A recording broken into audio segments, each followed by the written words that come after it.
মোৰ নাম ৰূপা। আমাৰ ঘৰ গাঁৱত আছিলে। মোৰ ল'ৰা ছোৱালী দুটা স্কুল বন্ধৰ দিনত ডাঙৰ মাকৰ ঘৰলৈ যাবলৈ বৰ উৎপাত কৰিছিল। ডাঙৰ মাকে সিহঁতক বহুত মৰম কৰিছিল। মই ল'ৰা ছোৱালী দুটাক লৈ চহৰত থকা মোৰ জাজনীৰ ঘৰলৈ গৈছিলোঁ আৰু ঘৰলৈ অহাৰ দিনা মোৰ স্বামীয়ে আমাক আনিবলৈ গৈছিল।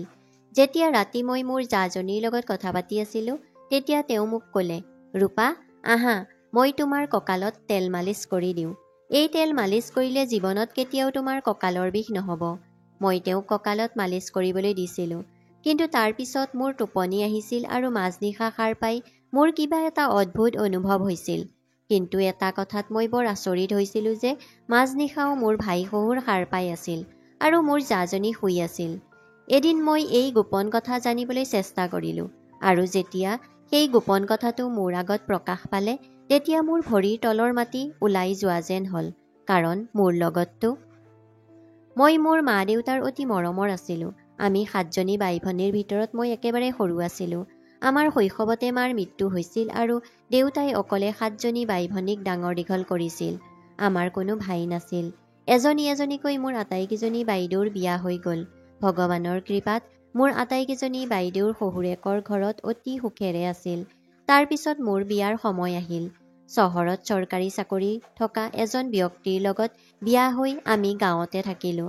আমাৰ 7জনী ভনীৰ ভিতৰত ডাঙৰ দুগৰাকী শাহুৱেকৰ ঘৰ চহৰত আছিল। সিহঁতে আমাক লগ কৰিবলৈ বহুত কম আহিছিল। সেইবাবে দেউতাই বাকী কেইজনীৰ বিয়া আমাৰ গাঁৱৰ ওচৰে পাজৰে কৰিছিল। মোৰো বিয়া গাঁৱত ওচৰতে ঠিক কৰিলে, যাতে দেউতাই প্ৰতিটো মুহূৰ্ততে মোৰ খবৰ ৰাখিব পাৰে আৰু প্ৰতিটো মুহূৰ্ততে মোক লগ কৰিব পৰাকৈ।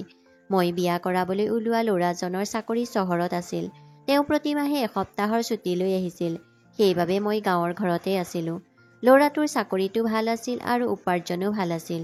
সেইবাবেই দেউতাই মোৰ সম্পৰ্ক ঠিক কৰি দিছিল। অৱশেষত বিয়া হৈ মই স্বামীৰ ঘৰ পালোগৈ। স্বামীৰ ঘৰত মই আৰু শাহুমা আছিলোঁ। মোৰ স্বামী চহৰত থাকিছিল।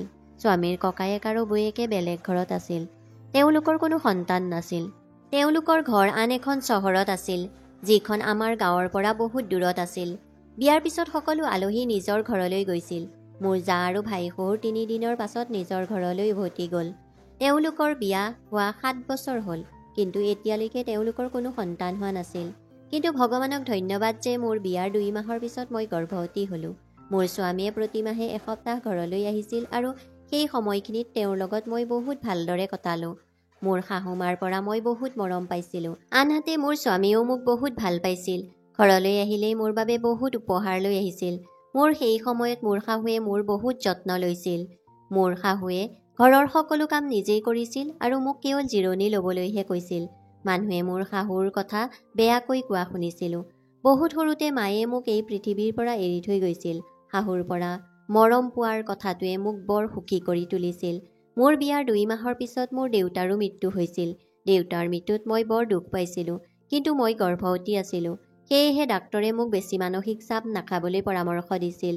মোৰ গৰ্ভধাৰণৰ খবৰ পাই মোৰ ঘৰৰ সকলোৱে বৰ সুখী হৈছিল। 9 মাহ সম্পূৰ্ণ হোৱাৰ পিছত নাতিৰ মুখখন দেখি মোৰ শাহুৰ আনন্দৰ সীমা নাছিল। যদিও মই লক্ষ্য কৰিছিলোঁ যে মোৰ জাজনীৰ মনটো সিমান ভাল নাছিল। তেওঁ ইমান বছৰে সন্তান জন্ম দিব পৰা নাছিল আৰু বিয়া হোৱাৰ লগে লগে মোৰ গৰ্ভধাৰণৰ খবৰটো পাই তেওঁৰ হৃদয়খন সঁচাকৈয়ে গভীৰভাৱে আঘাতপ্ৰাপ্ত হৈছিল। মোৰ স্বামীৰো একেই ৰুটিন আছিল।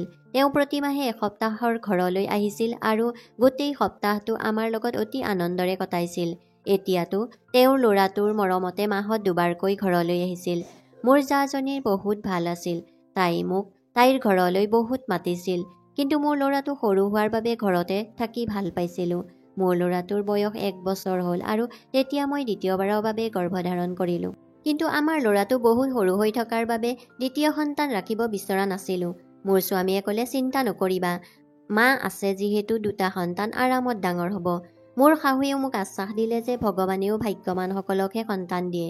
এতিয়া তুমিয়ে চোৱাচোন, তোমাৰ জাজনীলৈ ইমান বছৰে তাইৰ সন্তানৰ বাবে হাহাকাৰ কৰি আছে। তুমি কিয় ভুল কৰিব বিচাৰিছা? শাহুৰ এই প্ৰশ্নত মই লাজ পাইছিলোঁ। দ্বিতীয়বাৰ মই এজনী কন্যা সন্তান জন্ম দিলোঁ। মোৰ ছোৱালীজনী বৰ মৰম লগা আছিল আৰু যিয়েই তাইক দেখে একোলা নোলোৱাকৈ থাকিব নোৱাৰে। স্বামী, শাহু আৰু সন্তানৰ সৈতে মোৰ সংসাৰ সুন্দৰকৈ চলি আছিল।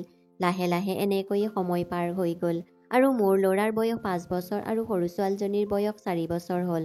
মোৰ ল'ৰা ছোৱালীয়ে স্কুললৈ যাবলৈ আৰম্ভ কৰিছিল।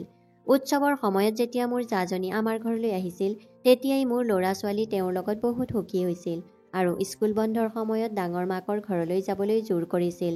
মোৰ স্বামীক সিহঁতৰ জিদৰ কথা কওঁতে তেওঁ মোক যাবলৈ অনুমতি দিছিল। মোৰ শাহু অলপ অসুস্থ হৈ আছিল, সেয়ে 3-4 দিনৰ বাবে তেওঁৰ খাদ্য মই প্ৰস্তুত কৰিছিলোঁ, যাতে তেওঁ চিন্তা কৰিব নালাগে। এতিয়া প্ৰতি 2য় বা 3য় মাহৰ মূৰে মূৰে এনেকুৱাই হ'বলৈ ধৰিলে। মোৰ ল'ৰা ছোৱালীয়ে ডাঙৰ মাকৰ ঘৰলৈ যাবলৈ বৰ জেদ কৰিছিল আৰু যদি মই নাযাওঁ তেন্তে হ'লে তেওঁলোকে কান্দিবলৈ আৰম্ভ কৰিছিল। ল'ৰা ছোৱালী দুটাই কন্দা কটা কৰিলে মোৰ স্বামীয়ে মোক ডাঙৰ মাকৰ ঘৰলৈ সিহঁতক লৈ যাবলৈ দিছিল। মোৰ ল'ৰা ছোৱালীয়ে ডাঙৰ মাকৰ ঘৰত থাকি বৰ ভাল পাইছিল। মোৰ জা আৰু ভাই শহুৰে সিহঁতক বৰ মৰম কৰিছিল। আমি গৈ 2-3 দিন তেওঁলোকৰ ঘৰত থাকিছিলোঁ আৰু যিদিনা ঘৰলৈ যাওঁ সেইদিনা ভাই শহুৰে আমাক বাছত উঠাই দিছিল আৰু কেতিয়াবা মোৰ স্বামীয়েও আমাক নিবলৈ আহিছিল। জীৱনটো এনেকৈয়ে চলি আছিল। এইদৰেই প্ৰতিবাৰেই মোৰ সন্তানে মোক ডাঙৰ মাকৰ ঘৰলৈ লৈ গৈছিল। এইবাৰো যেতিয়া মোৰ ল'ৰা ছোৱালীৰ গ্ৰীষ্মকালীন ছুটী আছিল, তেতিয়া মোৰ ল'ৰা ছোৱালীয়ে দৃঢ়তাৰে কৈছিল যে এইবাৰো তেওঁলোকে ডাঙৰ মাকৰ ঘৰলৈ যাব। বন্ধৰ মাহটো কেৱল ডাঙৰ মাকৰ ঘৰতেই কটাব বিচাৰিছিল। কিন্তু এইবাৰ শাহুমাৰ কি হ'ল নাজানো, তেওঁ মোক ডাঙৰ বোৱাৰীয়েকৰ ঘৰলৈ পঠিয়াবলৈ মান্তি হোৱা নাছিল। ল'ৰা ছোৱালীৰ কান্দি কান্দি অৱস্থা বেয়া হৈছিল যদিও শাহুৱে কৈছিল যে এতিয়া তালৈ কোনেও যাব নোৱাৰা। তেওঁ কিয় এইবাৰ এনে কৰিছে বুজিব পৰা নাছিলোঁ। আগতে প্ৰতিবাৰেই ডাঙৰ বোৱাৰীয়েকৰ ঘৰলৈ তেওঁ যাওঁতে বৰ সুখী হৈছিল আৰু মোকো কৈছিল যে ল'ৰা ছোৱালীয়ে কান্দি কাটি হুলস্থুল নকৰোঁতেই লৈ যাব লাগে। শাহুৱে কিয় এনে কৰিছে মই বুজিব পৰা নাছিলোঁ। এতিয়া তেওঁ ডাঙৰ বোৱাৰীয়েকৰ নামটো ল'লেও বহুত খং উঠিছিল আৰু ল'ৰা ছোৱালীকো কৈছিল যে আজিৰ পিছত তালৈ কোনেও যাব নোৱাৰ। ল'ৰা ছোৱালীৰ কান্দোন দেখি তেওঁ মোক ক'লে, তুমি ল'ৰা ছোৱালীৰ মাক, কেৱল তুমিয়েই সিহঁতক বুজাব পাৰিবা। মই তেওঁক কাৰণটো ক'বলৈ সকলো প্ৰকাৰে চেষ্টা কৰিলোঁ, কিন্তু শাহুৱে একো নক'লে। তেওঁ মাথো ক'লে যে তুমি মাত্ৰ ল'ৰা ছোৱালীৰ লগত তালৈ নাযাবা। এই কথা স্বামীক কওঁতে মাকৰ লগত ফোনত কথা পাতিলে। মাকেও ফোনত পুতেকৰ লগত বহুত কাজিয়া কৰি আছিল। ইফালে ল'ৰা ছোৱালী হালেও ফোনত কথা পাতি কান্দি কান্দি দেউতাককো জোৰ দি আছিল। তেওঁ মাকক সুধিলে, এনে কি কথা হ'ল যে তোমাৰ সিহঁতৰ ওপৰত ইমান খং উঠিছে? শাহুৱে কোৱা কথাখিনিৰ পৰা এনে লাগিল যেন আমি তেওঁৰ ডাঙৰ বোৱাৰীয়েকৰ ঘৰলৈ যোৱাৰ কথা পতা নাছিলোঁ, কিবা ডাঙৰ ভুলহে কৰিছিলোঁ। মই তেওঁৰ ডাঙৰ বোৱাৰীয়েকৰ প্ৰতি সলনি হোৱা মনোভাৱৰ কোনো কাৰণ বিচাৰি নাপালোঁ আৰু একো বুজিবও পৰা নাছিলোঁ। ল'ৰা ছোৱালী দুটা কান্দি কান্দি শুই গৈছিল। মই আকৌ এবাৰ যাবলৈ চেষ্টা কৰি শাহুক সুধিলোঁ, মা, এইটো জেদ কৰিব লগা কি কথা? ল'ৰা ছোৱালীয়ে যাব বিচাৰে আৰু আজি সিহঁতে বহুত কান্দিছে। প্ৰতিবাৰেই মই মোৰ ল'ৰা ছোৱালীৰ সৈতে তালৈ যাওঁতে আপুনি একো নকয়, কিন্তু এইবাৰ কি হৈছে যে সেই ঠাইখনৰ নাম উল্লেখ কৰিলেই আপোনাৰ ইমান খং উঠে? ল'ৰা ছোৱালীৰ এনে অৱস্থা দেখি ময়ো দৃঢ়তাৰে শাহুৰ সন্মুখত থিয় দিলোঁ। ল'ৰা ছোৱালীৰ চকুত চকুলো দেখি মোৰো বহুত দুখ লাগিল। আগতে মোৰ স্বামী আৰু মই আমাৰ সন্তানৰ প্ৰতিটো দাবী পূৰণ কৰিছিলোঁ। মোৰ শাহু মাক ল'ৰা ছোৱালীৰ কথা কৈ পতিয়ন নিয়াবলৈ চেষ্টা কৰিছিলোঁ আৰু মই এই পদক্ষেপটো মাত্ৰ ল'ৰা ছোৱালীৰ বাবেহে লৈ আছিলোঁ। আচলতে মোৰ ল'ৰা ছোৱালীয়ে ডাঙৰ মাকৰ ঘৰলৈ যাবলৈ বৰ ভাল পাইছিল, কাৰণ সিহঁতৰ ঘৰটো আমাৰ ঘৰতকৈ বহুত ডাঙৰ আছিল। ভাই শহুৰে বহুত ডাঙৰ ব্যৱসায় কৰিছিল, কিন্তু এই সকলোবোৰৰ মাজতো তেওঁলোকৰ কোনো সন্তান নাছিল। স্বামী স্ত্ৰী দুয়োজনে মোৰ সন্তানক বহুত ভাল পাইছিল। মোৰ ল'ৰা ছোৱালী হালেও সিহঁতৰ প্ৰেমৰ লগত অভ্যস্ত হৈ পৰিল আৰু তালৈ গৈ সিহঁতে বহুত আনন্দ অনুভৱ কৰিছিল। সেইবাবে কেইদিনমানৰ মূৰে মূৰে তালৈ যাবলৈ জোৰ দিছিল। শাহুৱে মোক কৈছিল, বোৱাৰী, তুমি বুজি পোৱা নাই, আগতে কথাবোৰ বেলেগ আছিল, এতিয়া কথাবোৰ বেলেগ। এইবাৰ শাহুৱে মোক খঙেৰে নহয়, মৰমেৰে বুজাই আছিল, কিন্তু তেওঁ কি ক'ব বিচাৰিছে মই বুজিব পৰা নাছিলোঁ। শাহুমাক এইবাৰ মই ক'লোঁ, ল'ৰা ছোৱালী বৰ জেদী হৈছে আৰু এতিয়াৰ পৰা ল'ৰা ছোৱালী কেইটাক মাৰপিট কৰি বুজাই দিম, কাৰণ এতিয়ালৈকে মই ল'ৰা ছোৱালীৰ ওপৰত হাত উঠোৱা নাই। এতিয়া আপুনিও অটল আৰু ল'ৰা ছোৱালীও অটল হৈ পৰিছে। আপোনাক একো কৰিব নোৱাৰোঁ, কিন্তু ল'ৰা ছোৱালীৰ ওপৰত হাত দাঙিব পাৰিম। এই কথা শুনি শাহুৰ চকুত চকুলো ওলাই আহিল আৰু ক'লে, তুমি যি বিচাৰা তাকে কৰা, ইচ্ছা কৰিলে যাব পাৰা, মই বাধা নিদিওঁ, কিন্তু প্ৰাৰ্থনা কৰিবা ভগৱানে তোমাৰ লগত কেতিয়াও কোনো বেয়া নকৰক, তোমাৰ ল'ৰা ছোৱালীৰ দীৰ্ঘায়ু হওক। এইদৰে কৈ তেওঁ নিজৰ কোঠালৈ গুচি গৈছিল। তেওঁ কৈছিল যে তুমি যাব বিচাৰিলে যাব পাৰা, মই এতিয়া তোমাক বাধা নিদিওঁ। আনকি ল'ৰা ছোৱালীয়েও ৰাতিপুৱা আইতাকক পতিয়ন নিয়াবলৈ আহে। আমি তেওঁৰ ৰুমলৈ যাওঁতে মোৰ শাহুৱে সিহঁতৰ মূৰত হাত থৈ ক'লে, ঠিক আছে, তোমালোক যোৱা। ময়ো আনন্দৰে কোঠাটোত সোমাই বাইদেউ, মানে জাজনীৰ ঘৰলৈ যাবলৈ সাজু হ'বলৈ ধৰিলোঁ। মই নিজৰ আৰু মোৰ সন্তানৰ বাবে কাপোৰ পেক কৰি থৈছিলোঁ। এইবাৰ মোৰ স্বামী আহিবলৈ যথেষ্ট সময় আছিল। বাছেৰে ল'ৰা ছোৱালীকেইটাৰ লগত বাইদেউৰ ঘৰলৈ গ'লোঁ। বাইদেউৰ ঘৰ পাওঁতে তেওঁ দুৱাৰ মুখতে মোৰ আৰু ল'ৰা ছোৱালীৰ বাবে উৎকণ্ঠাৰে অপেক্ষা কৰি আছিল। মই ইতিমধ্যে তেওঁক ফোন কৰি কৈছিলোঁ যে আমি তোমাৰ ঘৰলৈ আহিছোঁ, কাৰণ মই প্ৰতিবাৰেই ফোন কৰি জনাইছিলোঁ। বাইদেউৰ অভ্যাসটো মোৰ বৰ ভাল লাগিছিল। যদি আমাৰ ঘৰবোৰ ওচৰতে থাকিলহেঁতেন সঘনাই লগ পালোহেঁতেন। বাইদেৱে মোৰ দুয়োটা ল'ৰা ছোৱালীক খৰধৰকৈ সাৱটি ধৰিলে। ময়ো তেওঁৰ ভৰি চুই আশীৰ্বাদ ল'লোঁ। তেওঁ মোক সাৱটি ধৰি ভিতৰলৈ লৈ গ'ল। মোৰ ভাই শহুৰ ঘৰৰ ভিতৰতে আছিল আৰু ময়ো তেওঁৰ আশীৰ্বাদ ল'লোঁ। আমি যোৱাৰ লগে লগে তাত মোৰ ল'ৰা ছোৱালীবোৰ ইমানেই সুখী হৈ পৰিল যে সিহঁতৰ সুখৰ কোনো সীমা নাছিল। সিহঁত ডাঙৰ দেউতাকৰ লগত আঁকোৱালি লৈ বহিল। সঁচা কথা ক'বলৈ গ'লে মোৰো তেওঁলোকৰ ঘৰলৈ অহাৰ অভ্যাস হৈ পৰিছিল আৰু প্ৰায় 7 মাহ ধৰি ইয়ালৈ অবিৰতভাৱে আহি আছিলোঁ। ইয়াৰ আগতে মই কেতিয়াবা আহিছিলোঁ। বাইদেৱে মোক ক'লে, ৰূপা, মই আৰু তোমাৰ দাদাই ল'ৰা ছোৱালীৰ আগমনৰ বাবে আগ্ৰহেৰে অপেক্ষা কৰি আছিলোঁ। মোৰ বাইদেৱে ক'লে যে তুমি মোৰ ভনীৰ দৰেই মৰমৰ আৰু এই ল'ৰা ছোৱালী মোৰ নিজৰ ল'ৰা ছোৱালীৰ দৰেই যেন লাগে। মই এই ল'ৰা ছোৱালীৰ লগত বহুত আকৃষ্ট হৈ পৰিছোঁ। তুমি সিহঁতক ইয়ালৈ আনিলে আমিও বহুত আনন্দিত হৈ যাওঁ। তেওঁৰ কথাত মই অলপ হাঁহি মাৰিলোঁ। তেওঁলোকৰ ঘৰত কাম কৰা মানুহ আছিল, সেইবাবে তেওঁ মোৰ লগত আৰামত সকলো সময় কটায়। তেওঁ মোৰ পচন্দৰ খাদ্য প্ৰস্তুত কৰিছিল। ল'ৰা ছোৱালীয়েও সিহঁতৰ পচন্দৰ খাদ্য টেবুলত ৰখা দেখি বৰ ভাল লাগিল। ৰাতিৰ আহাৰ খোৱাৰ পিছত ল'ৰা ছোৱালীক শুবলৈ কোঠাত সোমালোঁ। যেতিয়াই আমি গৈছিলোঁ সেই একেটা কোঠাতেই আমি থাকিছিলোঁ। মই ল'ৰা ছোৱালীকেইটাক শুৱাই থৈছিলোঁ। দুয়োটা ল'ৰা ছোৱালী খেলা ধূলা কৰি বহুত ভাগৰি পৰিছিল, গতিকে সোনকালেই টোপনি আহিল। ময়ো শুবলৈ কাপোৰ সলাইছিলোঁ। কিছু সময়ৰ পাছত শাহুমায়ে কোৱা কথাত মোৰ বৰ বেয়া লাগিল। তেওঁ টেনচনত আছিল আৰু মই তেওঁক লৈ চিন্তিত হৈ পৰিছিলোঁ। যেতিয়া মোৰ জাজনী ৰুমত সোমাইছিল, তাই মোক নিমাত হৈ থকা দেখি চিন্তিত হ'বলৈ ধৰিলে। কি হ'ল, তুমি ইমান নিমাত কিয়? বাইদেউক ক'লোঁ, একো নহয় বাইদেউ, ইমান সময় গাড়ীত বহি অহা বাবে মই মাত্ৰ ভাগৰুৱা হৈ পৰিছোঁ। তেওঁ ক'লে, ঠিক আছে, তুমি জিৰণি লোৱা আৰু আৰামত শুৱা।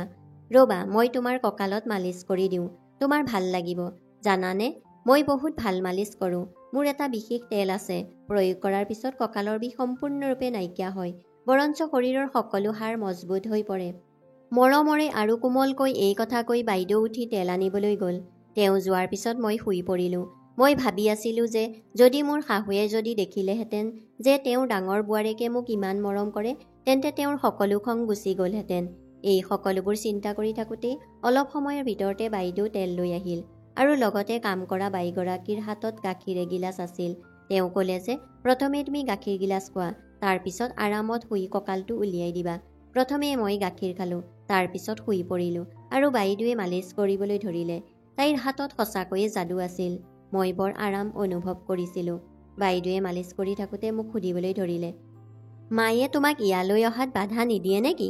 তেওঁৰ প্ৰশ্নত মই অলপ সময় মনে মনে থাকি বিমূৰত পৰিলোঁ যে এইবাৰ প্ৰথমবাৰৰ বাবে মোৰ শাহুমায়ে মোক বাধা দিয়া আৰু বাইদেৱে প্ৰথমবাৰৰ বাবে এই প্ৰশ্নটো সোধাৰ মাজত কিবা সম্পৰ্ক আছে নেকি?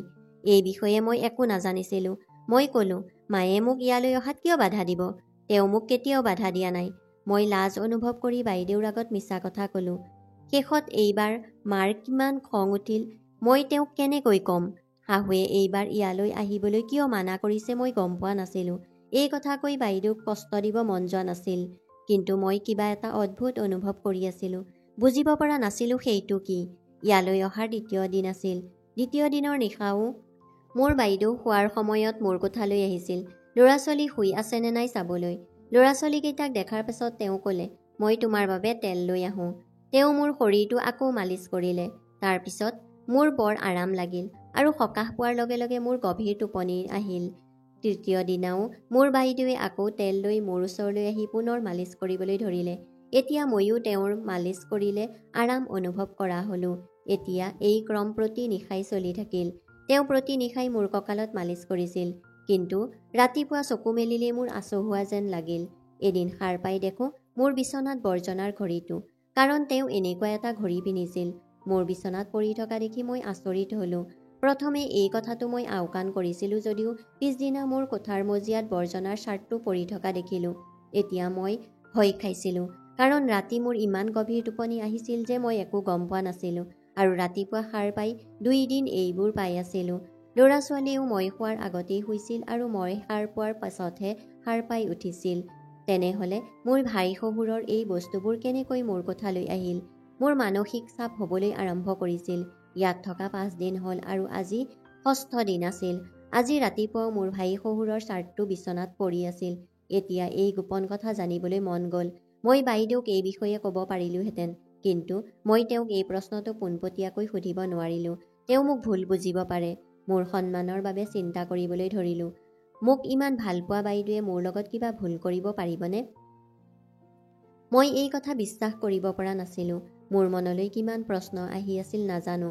বাইদেৱে মোৰ ওচৰলৈ আহি সুধিলে যে, তোমাক কিয় বিচলিত যেন লাগিছে আৰু তোমাৰ গা ভাল নহয় নেকি? মই তেওঁক ক'লোঁ যে মোৰ স্বাস্থ্য একেবাৰে ভাল, মাত্ৰ ল'ৰা ছোৱালীৰ বাবে অলপ ভাগৰুৱা হৈ পৰোঁ।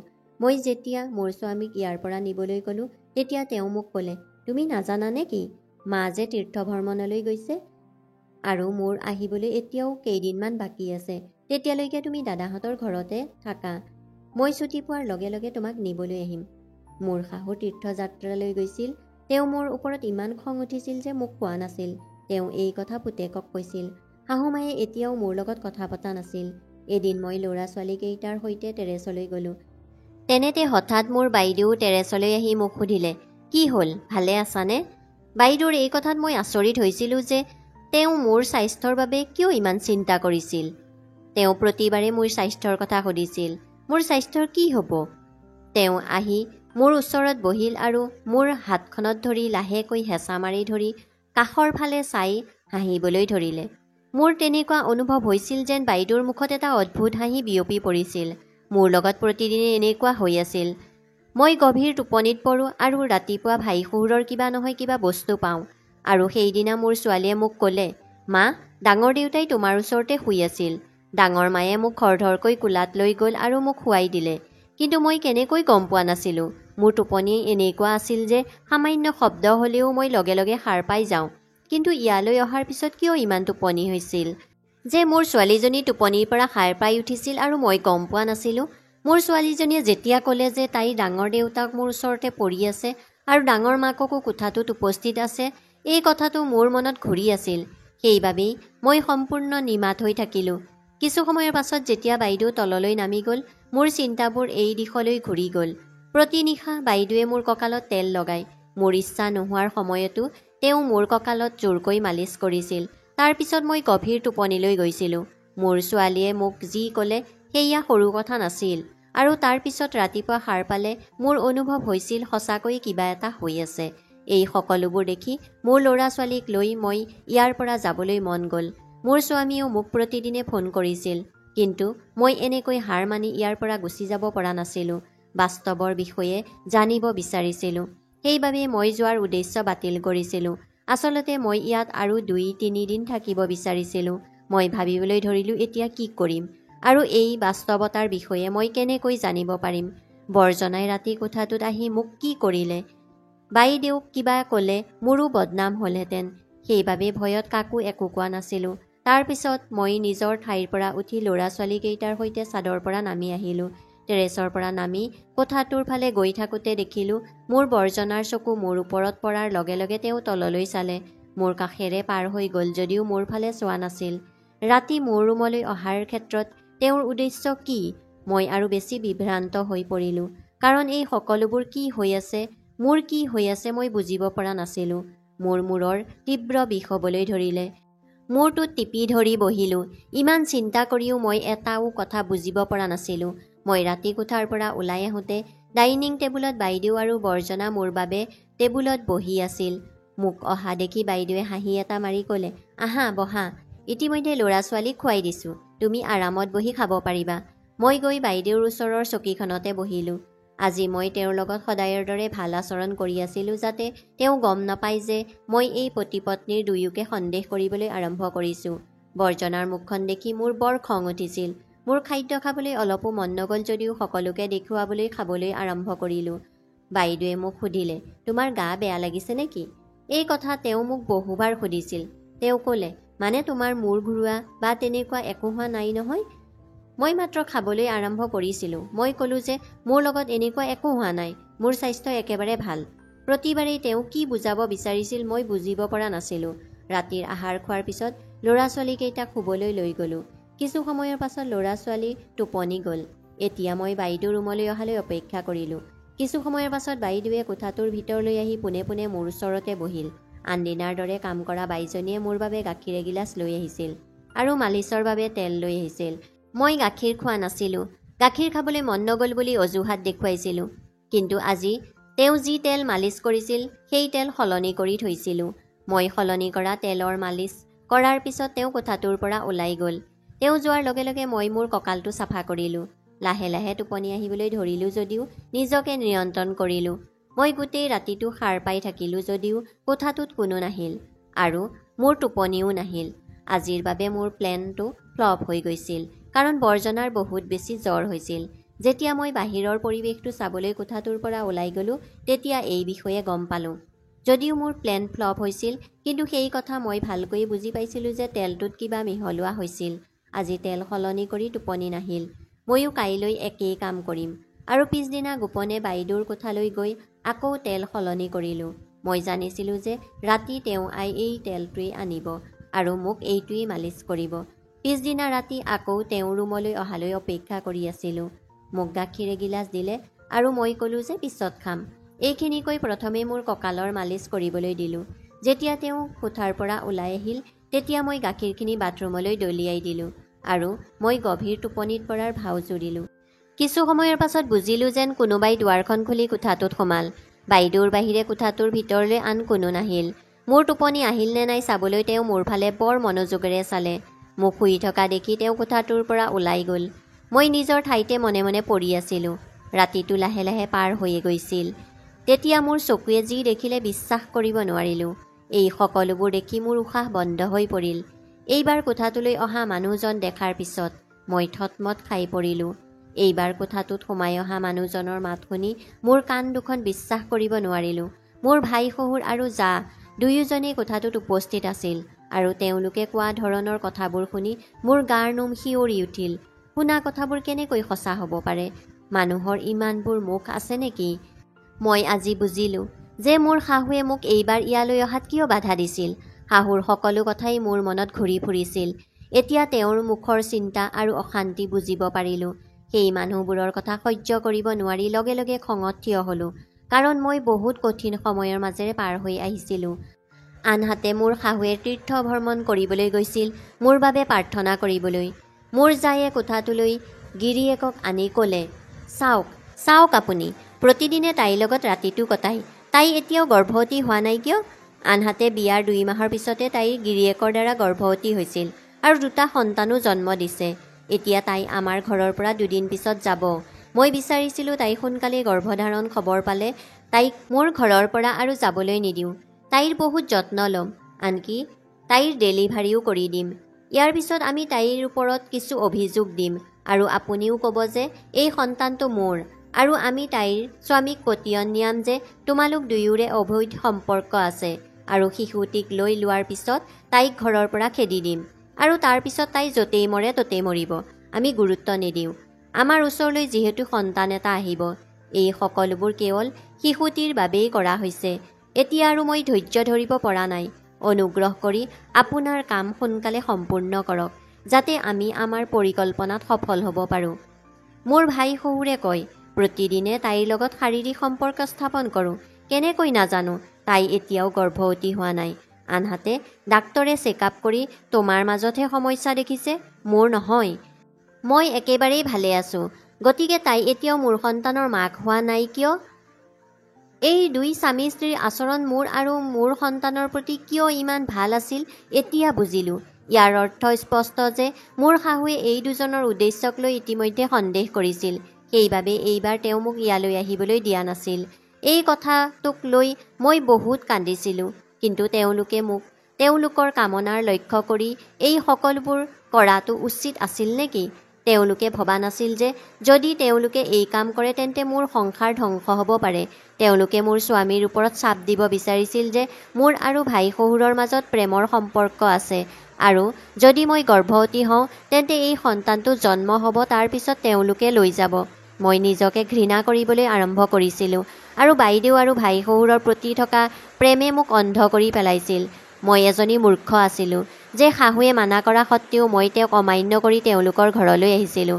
এই স্বামী স্ত্ৰী দুয়োকে মই বৰ ঘৃণা কৰি আছিলোঁ, কাৰণ আজি এই মানুহবোৰৰ কথা মোৰ নিজৰ কাণেৰে শুনিছিলোঁ। খৰধৰকৈ থিয় হৈ ভাই শহুৰৰ কলাৰত ধৰিলোঁ। মই ক'লোঁ, আপুনি মোৰ লগত এই কাম কিয় কৰিলে? মই নাজানিছিলোঁ যে আপোনালোক ইমান তললৈ নামিব পাৰে। দুয়োজনে ভবাই নাছিল যে তেওঁলোকৰ সত্য মোৰ সন্মুখত ওলাই আহিব। দুয়োজনে মোৰ ফালে বৰ আচৰিত হৈ চাই আছিল, কাৰণ তেওঁলোকে ভাবিছিল যে মই শুই আছোঁ। মোৰ ল'ৰা ছোৱালী এই কোলাহলৰ বাবে ৰাতি সাৰ পাইছিল। তেতিয়া ৰাতি 3:30 বাজিছিল। ঠিক সেই মুহূৰ্ততে ছোৱালীজনীক কোলাত লৈ আৰু ল'ৰাৰ হাতত ধৰি ঘৰৰ পৰা ওলাই যাবলৈ ধৰিলোঁ। তেওঁলোকে মোক বাধা দিবলৈ বহুত চেষ্টা কৰি আছিল, কাৰণ এতিয়া তেওঁলোকে গম পালে যে তেওঁলোকৰ বাস্তৱতাৰ এতিয়া সকলোৰে দৃষ্টিগোচৰ হ'ব। দুয়ো মোৰ ওচৰত ক্ষমা খুজি আছিল আৰু তেওঁলোকে কৈ আছিল এই বিষয়ে কাকো নক'বা। কিন্তু মই মৌন হৈ থাকিব নোৱাৰিলোঁ। মই ৰাতি 3:30 বজাত ল'ৰা ছোৱালীৰ সৈতে তেওঁলোকৰ ঘৰৰ পৰা ওলাই আহিলোঁ। আন্ধাৰ ৰাতি মই একো বুজিব পৰা নাছিলোঁ। সেই চহৰতে প্ৰায় 10 কিলোমিটাৰমান দূৰত মোৰ ডাঙৰ বাইদেউৰ ঘৰ আছিল। মই এখন অটো লৈ বাইদেউৰ ঘৰ পাইছিলোঁ আৰু তালৈ যোৱাৰ পিছত মই মোৰ স্বামীক ফোন কৰি সকলো কথা ক'লোঁ। ঠিক পিছদিনা মোৰ স্বামী আহিল আৰু মোক ককায়েকৰ ঘৰলৈ লৈ গ'ল। তেওঁলোকে মোৰ কথা মিছা বুলি ক'বলৈ বহুত চেষ্টা কৰিলে, কিন্তু যেতিয়া মই মোৰ ছোৱালীক ৰাতিৰ দেখাৰ কথাবোৰ দেউতাকক ক'বলৈ ক'লোঁ, তেতিয়া মোৰ ছোৱালীয়ে দেউতাকক ক'লে যে মই দেখিছিলোঁ ডাঙৰ দেউতাই মাৰ ওচৰত শুই আছিল। এই সকলোবোৰ শুনি মোৰ স্বামীয়ে ভায়েকৰ মুখত চৰ মাৰি অতি বেয়াকৈ গালি পাৰিলে।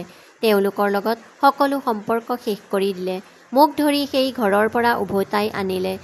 মোৰ শাহুৱেও এই কথা গম পাই ডাঙৰ বোৱাৰীৰ লগত সকলো সম্পৰ্ক ছিঙি ক'লে যে আজিৰ পিছত তুমি আমাৰ ঘৰত ভৰি দিয়াৰ প্ৰয়োজন নাই। ময়ো মোৰ ল'ৰা ছোৱালীক বুজাই দিছিলোঁ যে দুয়োজনে বৰ লেতেৰা, এতিয়া আমি তেওঁলোকৰ ঘৰলৈ আৰু নাযাওঁ। মোৰ স্বামীয়ে বৰ লাজ অনুভৱ কৰিছিল যে তেওঁৰ ককায়েক আৰু বৌয়েকে মোক সুবিধা লৈ কেৱল সন্তান জন্ম দিবলৈ আৰু যি কৰিবলৈ ওলাইছিল, মোৰ আৰু মোৰ স্বামীৰ জীৱনটো নষ্ট কৰি পেলালেহেঁতেন। আমি এই দুৰ্ঘটনাক লৈ খুবেই অনুশোচনা কৰিছোঁ। আমি দুয়োৰে পতি পত্নী সেইসকল লোকৰ লগত সকলো সম্পৰ্ক শেষ কৰি দিছোঁ। তেওঁলোকে আমাৰ ওচৰত বহুত ক্ষমা খুজিছে। বৰ্তমান মোৰ ভাই শহুৰৰ স্বাস্থ্যৰ অৱনতি ঘটিছে, কিন্তু মোৰ স্বামীয়ে তেওঁলোকৰ লগত কেতিয়াও সম্পৰ্ক স্থাপন নকৰে। মোৰ ভাল লাগিল যে মোৰ স্বামীয়ে মোক সমৰ্থন কৰিলে আৰু তেওঁ মোৰ কথাখিনি সোনকালে বিশ্বাস কৰিলে। নহ'লে ভুল বুজাবুজিৰ বাবে মোৰ সোণৰ সংসাৰখন ধ্বংস হ'লহেঁতেন। এতিয়া মই মোৰ পৰিয়ালৰ লগত বহুত সুখী। মানৱীকল কাহিনীটো শুনি ভাল লাগিলে লাইক কৰিব, শ্বেয়াৰ কৰিব আৰু চেনেলটো ছাবস্ক্ৰাইব কৰিব। ধন্যবাদ।